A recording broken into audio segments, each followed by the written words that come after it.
On today's episode, we are officially starting and finishing phase 3 for our Offenhauser triple barrel carburetor conversion to our Ford 200 cylinder head. So grab your tap and die kit and let's get to work.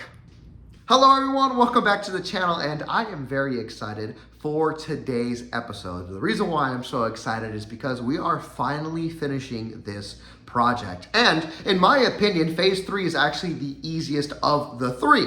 All we are doing is creating the threads for the previously created bolt holes in phase number 2.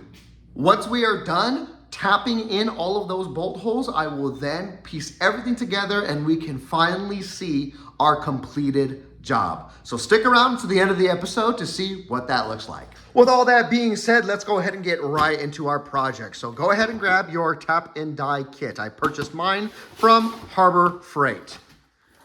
Then what we're gonna wanna do is pull out our 1/4 20 tap out of our kit. See here, I think this is it. Yep, this is our 1/4 20 tap. Now that we have this process is gonna be absolutely no different than any other tapping process. So let's go ahead and prepare this tap. So we're gonna grab this little piece right here and we are going to lock this in place.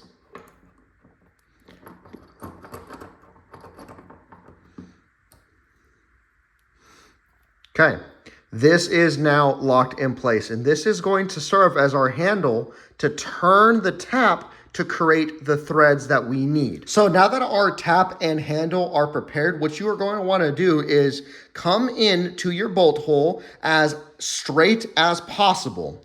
Then what you are going to do is you are then going to start turning the tap in the bolt hole.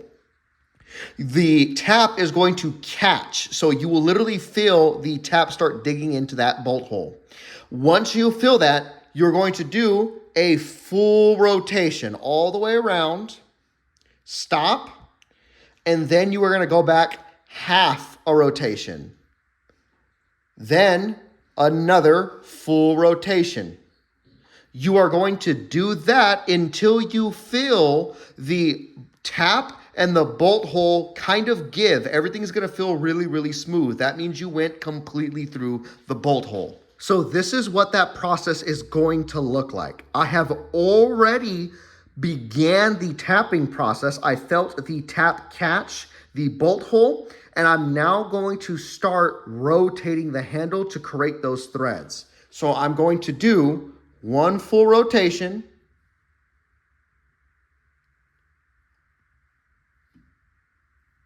stop, and then I'm going to go back half a rotation. Then I'm going to go again, one full rotation.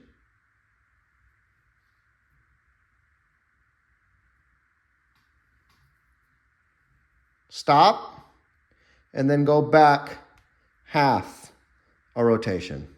And then we're just going to keep on doing that until we feel the tap go completely through.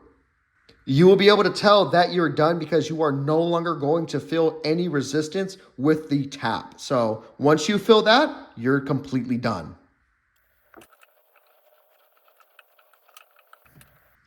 And there we go. So this thing is freely spinning. It is no longer creating any threads. It went completely through. So we are done with this bolt. Now all we have to do is do this same exact process 7 more times. 3 more times over here on this side of the log and 4 more times on the other side of the log.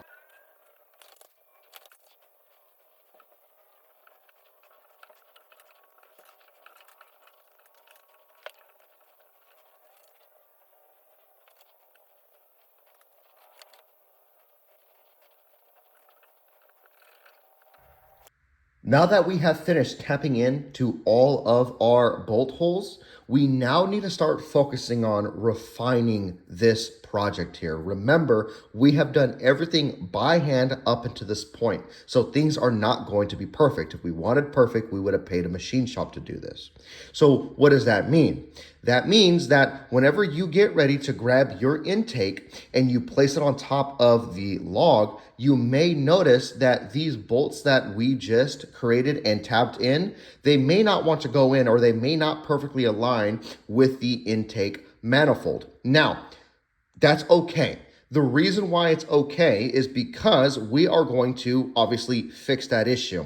More importantly, we're only concerned about two things when it comes to the Offenhauser intake.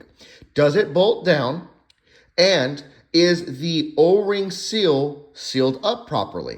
Okay? So if we can get the bolt to grab onto the intake and create a squish effect, which is what the bolt should do, we are still good to go. And if we can do that, that means that we can squish that O-ring here to make sure that there is no sealing issues for our carburetor and this additional intake port that we created. Let me show you exactly what I did to make sure that these bolts will still work with the intake. Now, how you want to go about expanding these bolt holes is completely up to you. I used a drill bit and the hand filers that I previously used in phase 1 in order to expand these holes. But if you are somebody who wants to use exclusively a hand filer, feel more than free to do that. As long as the bolt has the space necessary to connect with this intake and the log, you are still good to go. Now, another thing that you are going to notice is that this surface here is gotten kind of beat up. Now, this is going to happen no matter what. This piece, I believe, is made out of aluminum, so it scuffs up very, very easily. If you are a stickler for this type of stuff, I really am not. I don't think any of this is going to hurt the functionality of the piece. But let's say you're somebody who really cares about these types of things. I would recommend go out, buy some 600 grit sandpaper, give it a good wipe down, and then follow that up with some 1000 grit sandpaper. Hit it once again, and after everything is said and done, you should have a nice smooth surface once again. And with all of that refinement work done and out of the way, we can now mock up our Offenhauser triple barrel carburetor intake to our log. However, if you are somebody who was following along, this is where you need to stop, because if you are going to be slapping down the Offenhauser piece to your cylinder head and then slapping your cylinder head onto your engine block, we need to take care of one more thing. That is going to be creating seals for our bolt holes. Since all 8 of our previously created bolt holes go directly into the log and technically our intake, these can cause sealing and vacuum issues. So we need to be able to fix that, which means that we have 2 options for addressing this. So option number 1 is going to be utilizing some sort of gasket maker. However, this is imperative that you use some type of fuel-resistant gasket maker. Fuel is incredibly corrosive, so if you don't have a fuel-resistant gasket maker, then you're not really fixing the problem. As you can tell by the state of this bottle, I really like Permatex Aviation gasket maker, but it doesn't need to be this brand. If there's another brand out there that you prefer, go ahead and use that brand.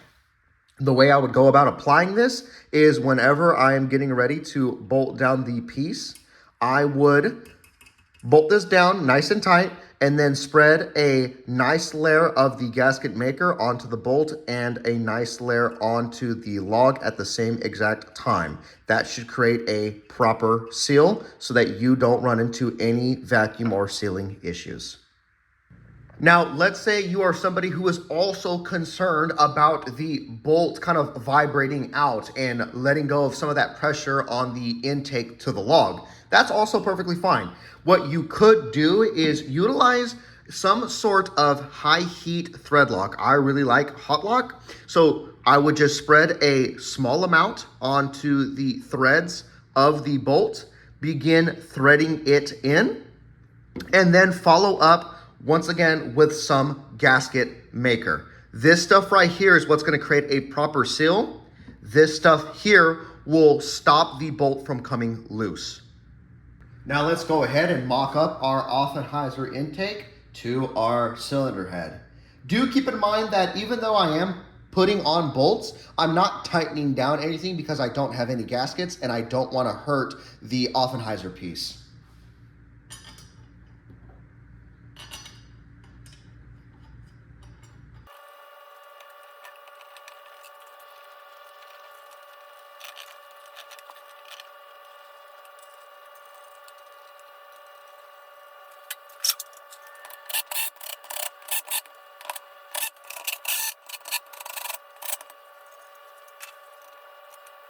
And now, here is our results of all of our hard work. Our Offenhauser triple barrel carburetor intake is now on our cylinder head. And man, it looks awesome. Everything still lines up. Our intake ports still look pretty darn good. And our bolts are going completely through, and you can tell that this is going to create a really, really good seal. And just like that, we're finished. Our Offie Tri-Power is now fully bolted down onto our Ford 200 cylinder head, and man, it looks killer.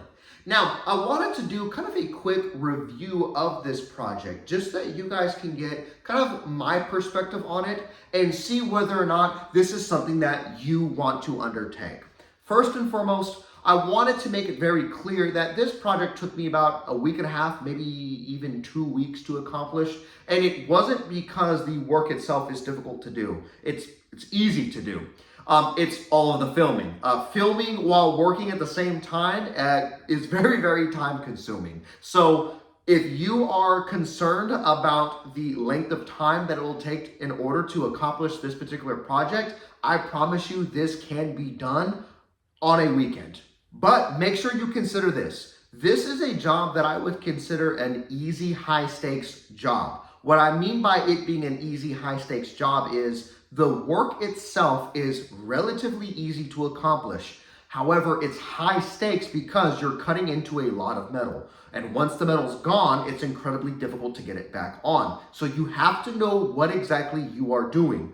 However, going about getting the job done is very easy, and the instructions are incredibly clear.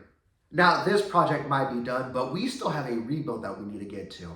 And I'm talking about a no-holds-back type of rebuild. I'm talking about the Offenhauser Tri-Power setup, bigger camshaft, flat top pistons, and long tube headers. This is going to be a high-revving Ford 200 inline six. And if you want to see that, make sure that you subscribe to the channel.